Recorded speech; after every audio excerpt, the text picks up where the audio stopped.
Cabinet meeting, I'd like to just share some news.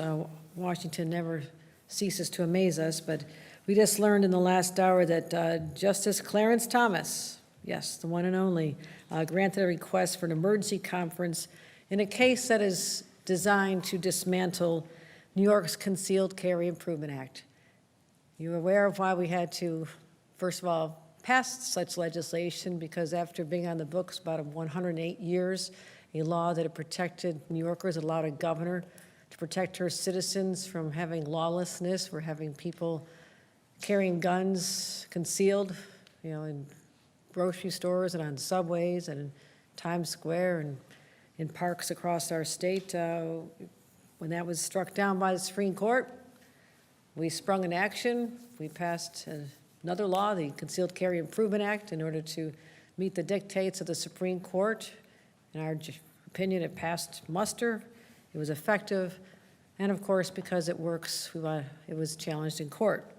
So we had a reprieve a short time ago with Justice Sotomayor, but the next step is that Clarence Thomas has moved for an emergency conference to try and dismantle this. They are dead set on placating their NRA donors and supporters, and we are the ones left to clean it up. We are working really hard to ensure that New Yorkers are safe, what we talk about all day long, the safety of New Yorkers in our streets, in our public places, and in our homes. And we don't want a situation where there's an incident, tempers flare, tensions rise, and instead of just a shove or an angry word, someone happens to have a concealed weapon on them. That is not the New York we envision, not the New York we want, and not the New York that we will stop fighting for. I called a special session. We have laws on the books. They've tried a few times, but we expect this to continue to the U.S. Court of Appeals, the Second Circuit. But in the meantime, everyone should know that the current law remains in effect. But we are ready for any other efforts to thwart our efforts, states' responsibilities to protect our citizens. So that's what we're focused on. I will not allow their recklessness to affect the safety of New Yorkers, full stop. And we believe that our law is constitutional, and we'll stand by it. So as long as we're talking about Washington, God, I'm glad I'm not there anymore. We're facing now, our doomsday clock was launched yesterday. We are now down to 4 days before possible shutdown, or a Saturday night. So what can I say? Republicans in Washington are reckless. Their words have an impact. We have an economy that is still not fully back from the pandemic. It's not positive news when the markets and the rest of the world and investors and everyday people hear that they have individuals representing our nation in Washington who are willing to bring us to the brink once again and literally jump off the cliff. So there's over 51,000 federal employees in the state of New York. It'll jeopardize assistance for 7 million vulnerable women and children, including right in our own state, almost 500,000. That's just one example of what we expect to happen, and inspections that won't occur. And we don't expect that they're going to shut down DHS, but we're trying hard to get migrants a chance to work now. If the Department of Labor is not fully functioning, and the coordination that's required from different agencies isn't functioning, it's going to have an effect. So I say that preparing New Yorkers, that this will have an impact on New York. We talked about this at our cabinet meeting, about how we can be prepared if necessary, but we don't want to, we're not going to cower to the bullies. We'll stand up, we'll call them out, and just ask people in Washington to do what is so simple. Just get back to work. Do what you're sent there to do. Pass important legislation, pass a budget, pass a continuing resolution, pass a supplemental, just do something. I'm happy now to describe, that I've got that off my chest, a very productive cabinet meeting. they're great people, extraordinary public servants. We last gathered at the beginning of summer, and we had a chance to have a reset and talk about what's happened since that time. I want to recognize the people who are here with me today who are leaders of our administration. Karen Persich-Keough is the Secretary to the Governor. I thank you for leading an extraordinary team of people. And Catherine Garcia, Director of State Operations, called on hourly to help solve problems. Thank you, Catherine, for what you do for us. Our newly minted Budget Director, Blake Washington, who is, has so much experience. He just stepped in the role and has my full confidence. Jackie Bray, the Commissioner of Homeland Security and Emergency Services, who we talk all day long, Commissioner Bray, all day long, all night long, all morning long. You've been instrumental in handling this humanitarian crisis. And we spent a lot of the meeting talking about where we are, the fact that we were able to make a very strong case for work authorization. It still continues. We'd like a compression of the time it takes for asylum seekers to get their approvals, because that'll allow people to, you know, they come here seeking work, so let's put them to work. It's that simple. But what was very good news was the knowledge that at least the Venezuelans who are here, who came before July 31st, would be eligible because of what President Biden did. And this temporary protective status will make a big difference for us. I also had an opportunity to let someone who's been really key to progress with Washington zoom into our cabinet meeting. We had senior advisor and assistant to the president, Tom Perez, who is in charge of intergovernmental relations. I made a joke that intergovernment means he is spending all day long on New York issues, because we have been speaking to him. He started in early July and have had countless conversations, but he has had meetings and Zoom calls and constant communication with us, and that's why I give him a lot of credit for helping have a breakthrough with Floyd Bennett Field, the use of that federal facility that had been a hard no. Also, his work to help us get our message across about the TPS for Venezuelans. And so he just talked about the timing on the issues, what we can expect. We want to make sure that gets out there, that it's not imminent, that it actually has to be, the change for TPS actually has to be printed in the Federal Register, and they have some requirements. So, you know, those who are expecting to start the next day will be a little disappointed, but we are in a far better place than we had been. Yesterday, you know, I talked about directing 150 additional National Guard members to support the asylum seekers. They are literally at the Roosevelt Hotel. They're the ones who greet people when they come. They start having communications. What do you need? You know, helping them become assimilated. Sometimes bringing food, sometimes getting diapers, sometimes putting together a crib. They're just extraordinary. And for me to be able to talk to them yesterday was really important. But shifting them into responsibilities of case management. I spoke about this. It's labor intensive. And so when people say they can only get to a certain number of cases a day, then my automatic response is, well, then I'll bring more people. I'll bring in the National Guard to help with this, and that's literally what we did. So the whole idea is to, and Commissioner Bray likes to talk about the front door. We don't have a lot of control about the front door. That is literally the border with the South, with Mexico, and we know what's happening there. But what we can do is make sure that that back door out of the shelters is open wider and sooner. So case management is the path to do that, to get these people on a path. Again, I will say it again, they came there to work, they want to work, so let's put them to work. And helps address our labor shortage. I was up at the Business Council just on Friday. Literally people handing me their business cards. Can you send me migrants? Can you send me migrants? I need workers. I mean, there is a sense of desperation in many parts of our state. It's incredibly challenging, and not the likes of which I've never seen before.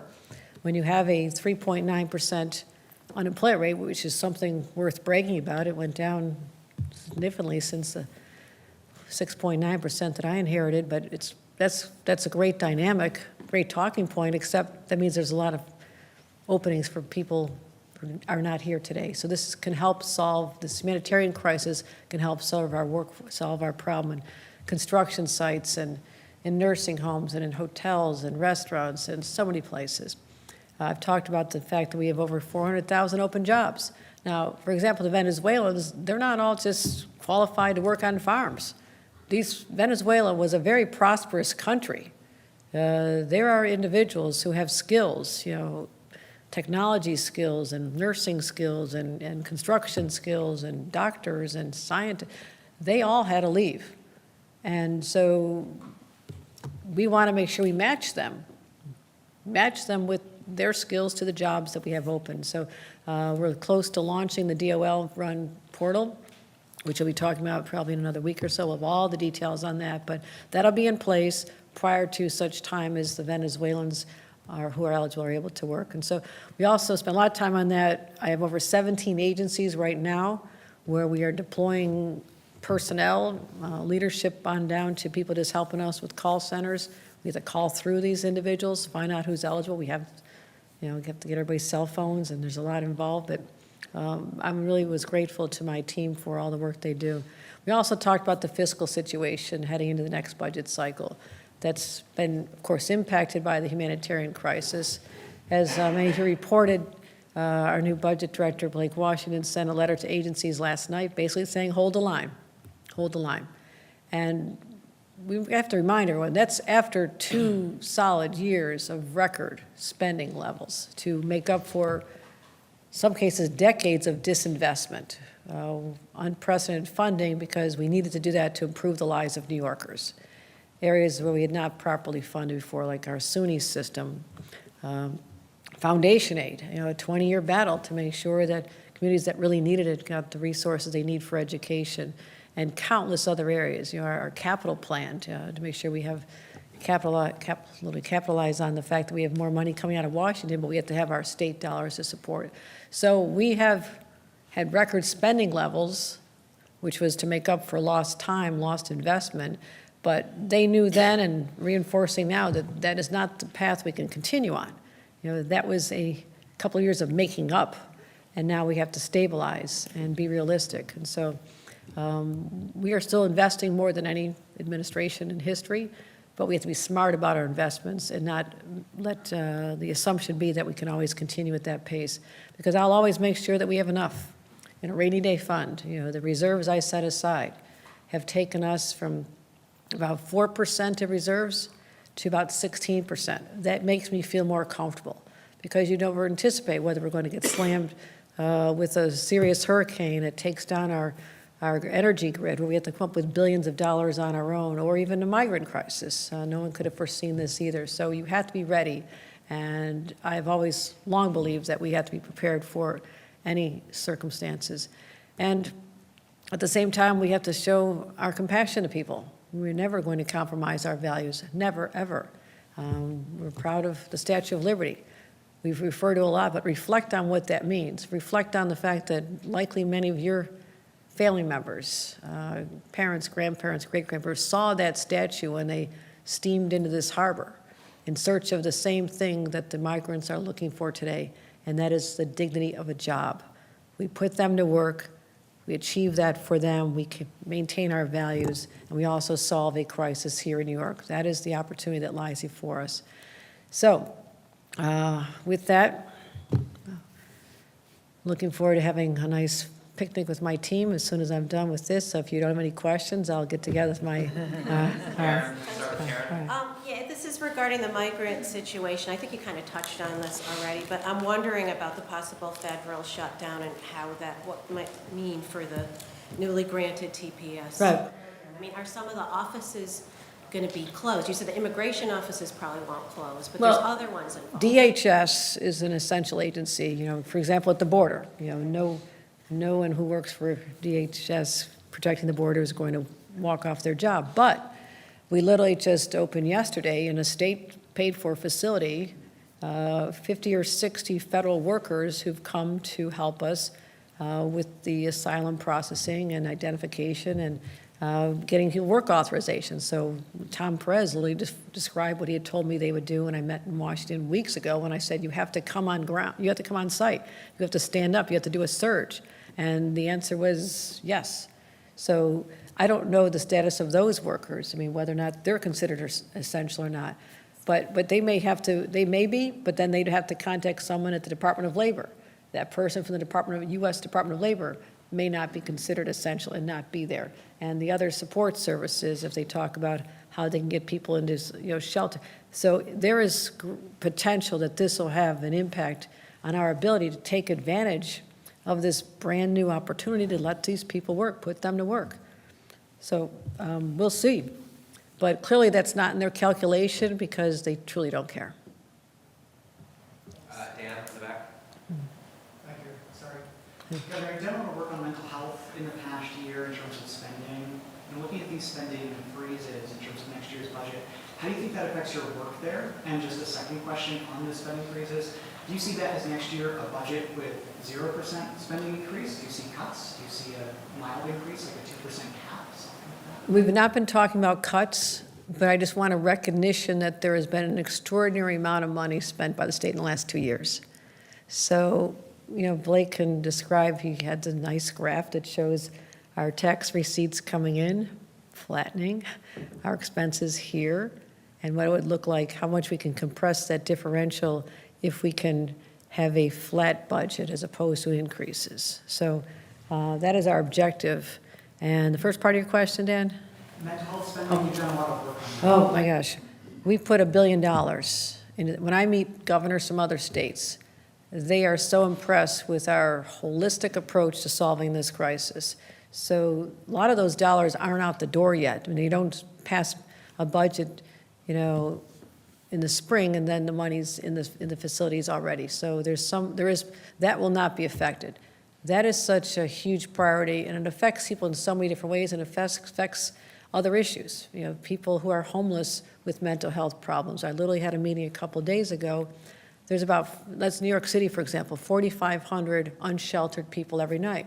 Of those, 2,000 have serious mental illness. So our SOS teams are literally engaging with them. We have close to 200 individuals already since we started that were long time people who lived on the streets who had no chance of going anywhere, but because of a different approach, they are now in support of long-term housing. It's going to take some time, but that's exactly how we're going to have to deal with the homelessness problem. But mental health, we're talking about schools. I now have to make sure that there's mental health professionals in all the schools. Our resources will help that, as well as our record spending in education, because these kids went through so much with the pandemic and they're just not recovering. So supportive housing, people with substance abuse problems, people with severe mental health problems, so it's the housing, it is helping them where they are. I want to help do more with our veterans and our law enforcement. And we also, we have a crisis of mental health problems, people in construction. I mean, we have so many people that you would not expect, people that are not accustomed to asking for help, who need help. And so we're just getting warmed up in that space. I'll never compromise in that. It's so critical. Mike? Hello, Governor. Hi, Mike. Regarding the tragic crash from last week, has your team found anything from that crash or something about the industry in terms of safety or that roadway? Anything along these lines that you're looking at this point? Well, it was absolutely heartbreaking to know what that Farmingdale community endured. I went to the site, went into the gathering place where we had a press conference in the aftermath and talked to the first responders, talked to our state police who were there, talked to the local sheriff, called superintendents, called county executives. It was just heartbreaking to see such a freak accident occurred that this would result in loss of the lives of 2 cherished people in that community. But of course, there's an investigation. That is job number 1. The Federal Transportation Safety Board is investigating. We are fully cooperating. And Catherine, is there anything else you'd add on? Do you want to stand here? As you may be aware, the federal government was on the ground earlier this week. They did tell us that they anticipated it would take 4 or 5 days before they would be off-site. And so we are fully cooperating through our Department of Transportation as well as our DMV and, of course, our state police. Could you just clarify when they said 4 or 5 days? I believe that was on Monday.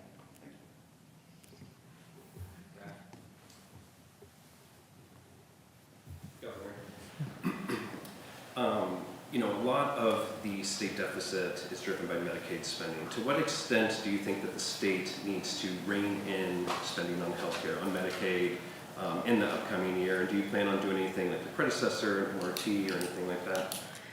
Well, we are very concerned about escalating costs. We are a good and generous state, no doubt about it, but also you have to make sure that you're not on a path that is unsustainable. We unleashed the first Medicaid reimbursement increase in 5 years, 7 years? Very meaningful one, and you did the first of 1% across the board, and then beyond that, 10 years. That's been Okay, so we had to make, again, this is another area where we had not invested enough over time. If you do a percentage every so often, you don't get jammed up, but nothing had happened for almost a decade. So we had to increase it by 7%, the reimbursements, because you think about the nursing homes and the hospitals and the facilities that weren't able to cover their health care costs. And so we had a crisis last year, but we also know that those increases cannot always be counted on, that we have to right-size sometimes and rethink this. So we have an approach which is underway. We've already started. Catherine, you're managing that? And it's looking at the future of healthcare in New York. And we've brought together brilliant people from all over the country who are convening to advise us on a path forward. Many of them are experts in Medicaid. So that is our number one driver of costs and how we can focus on doing things smarter with, cuts, consolidation, whatever has to happen, but we're looking for their recommendations. We listen to a lot of people in New York, but sometimes it's good to go to a 10,000-foot level for someone to come in and see exactly what New York is doing and say, that's a good idea, that doesn't work, that's not sustainable. So I'm looking forward to getting the benefit of their expertise. Anything else on that? I think you may remember that the governor put the Commission for the Future of Healthcare in her State of the State last year. We have spent much of this time gathering the preliminary data that they will need to make any recommendations, because it's not, we don't view it through the premise of, well, is it cost, is it, how much is this and how much is that, but what are we getting? What are the healthcare outcomes for the people of New York? So are they healthier as we move forward? And that's the real driver of what we're looking at. Governor, what extent do you see the state's role here in getting the migrants to this path of independence that you talked about earlier this week? And with that, is there a dollar amount that you were thinking of when it comes to this next budget for that humanitarian sort of element here? Well, I'll tell you, when we put together our budget, working out this time last year, we never foresaw that we would need $1 billion in our budget, the budget we just passed this spring. So we put $1 billion in what we've done voluntarily, literally, not required by law, but because it's the right thing to do. We told the city we would pick up 29, 30% of all the housing costs. And we've been doing that. But we also picked up the cost for legal services. We keep talking about all these applications that have to be filled out. I mean, that's millions of dollars of legal services. We didn't anticipate at the time that we'd go from 1,000 or so National Guard last October to now 2,200. They're not free. We have to pay them every single day. And then the cost that was definitely not anticipated was the large scale, because the volume of people continue to come in. We were focused on this when there were 10,000 people last summer, previous summer. Now we have 125,000. So we have had to go back and look at large scale sites, Floyd Bennett Field, Creedmoor Psychiatric Facility, Randall's Island. The state stepped up and said, we'll cover those costs fully. Some of them run $300 million. So just people should know, if they are wondering what our commitment thus far has been, I mean, none of it was projected, but we had to meet the needs. And that's what we do. That's why we set aside money, so we can be responsive when a crisis happens.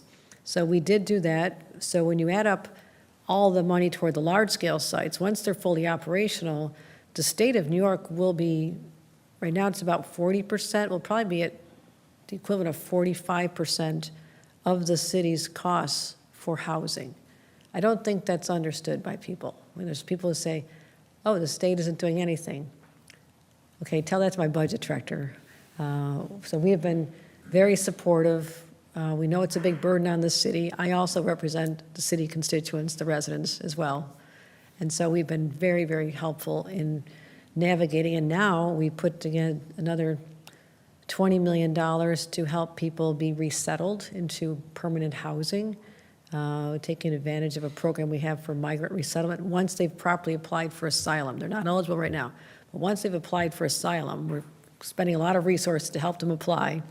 When they're eligible, the state has said we will pick up the cost of shelter for a solid year, for housing for a year, as part of our refugee resettlement program. So we don't know those costs just yet because it comes down to how many people are going to be in that number of people. We don't know. So the costs we're spending now, unanticipated. So when I'm putting together a budget now in September to be passed March 31st, possibly, it's you don't know. But you look at the history. You don't, if there's all of a sudden a change at the border and the policies work and there's fewer people coming or people are staying in Mexico to apply until they're legally able to work in our state. So there's just a lot of unforeseen circumstances, but we game them out all the time. We think about them all the time, like what'll happen in this case, this case, this case. So we have to be ready for all scenarios. And that's our job. And so the answer is, how much money will I need in next year's budget? We know that we'll have to hit at least a baseline of what we've done before. We're making commitments that'll go into the future. And so we're making those estimates right now, but it'll be substantial. It'll be substantial. All right, two more. Elise in the back. Governor, how concerned are you about the potential government shutdown impacting the work authorization that they're currently getting? You talked a little bit about that. Well, that's what we were just talking about, is that Department of Homeland Security workers are essential, but in order for us to start the processing, we need DHS workers as well as Department of Labor individuals and others. So we think that there will be an effect. And this is something that within our control. I'll keep the National Guard there. I'll keep bringing in people. I'll still let the federal government use state space, but they may not need it. And that's our concern, is that this could have an effect. And for Republicans in Washington are having a great time blaming everybody else but themselves, who will never get to the table and work on true immigration reform. They don't want to see this solved. They do not want this solved because it is a great political talking point for them. They think they're scoring points, but basically they're undermining our institutions. I mean, the shutdown just means that you don't function properly, and we're a better country than that. I've been there. I've seen statesmanship. And if you don't need to look further back than what I saw as a staffer for Senator Moynihan, when we had the last major immigration reform in this nation, 1986, I was very young and idealistic, but I saw statesmen. I saw President Ronald Reagan work with Tip O'Neill, the Speaker of the House. I saw Bob Dole work with Pat Moynihan and Ted Kennedy and Orrin Hatch and Jay Rockefeller and Joe Biden. They worked together. Their staffs worked together. We've spent many, many, many nights and months working it out, Democrat, Republican, House, and Senate.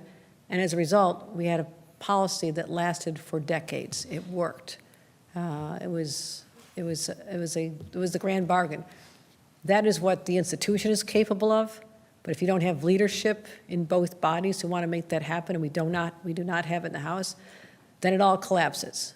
The potential is there. The potential is absolutely there to solve this. President Biden put forth a plan to solve the border crisis, but he needs Congress to pass the resources to get the personnel there to do something, and they just don't want that to happen. All right, last one, Ashley. Governor, the state this month went live with the ammo database to track ammo sales. I've talked to gun store owners. Anecdotally, I heard yesterday that the database still isn't working. It's been down. Is this something that the state is aware of, trying to fix? And, the start of hunting season, if it's not working correctly, do you think it actually undermines this? And how will that impact with the Supreme Court case? I will tell you, I know how important hunting season is. As a former county clerk, I knew that none of my staff was showing up the first week in November when deer season started, including the head of my pistol permit office. So I know how people feel about hunting season, particularly here in upstate. But where'd Catherine go? Okay. Oh, she got called away. Probably on the migrant crisis. You want to address that? Okay, you can address. So we are aware of complaints. Obviously, we're standing this up, but we are also getting feedback that it's working. So there are certainly going to be cases where, you'll get anecdotally here and there, but I would say that, the information I'm getting is that it's we had to work some bugs out, but it's working. But Liz, do you want to add anything to that? I would just note that there have been over 14,000 transactions. There have been over 6,100 firearm checks that have been approved. There have been over close to 8,300 ammo transactions that have been approved.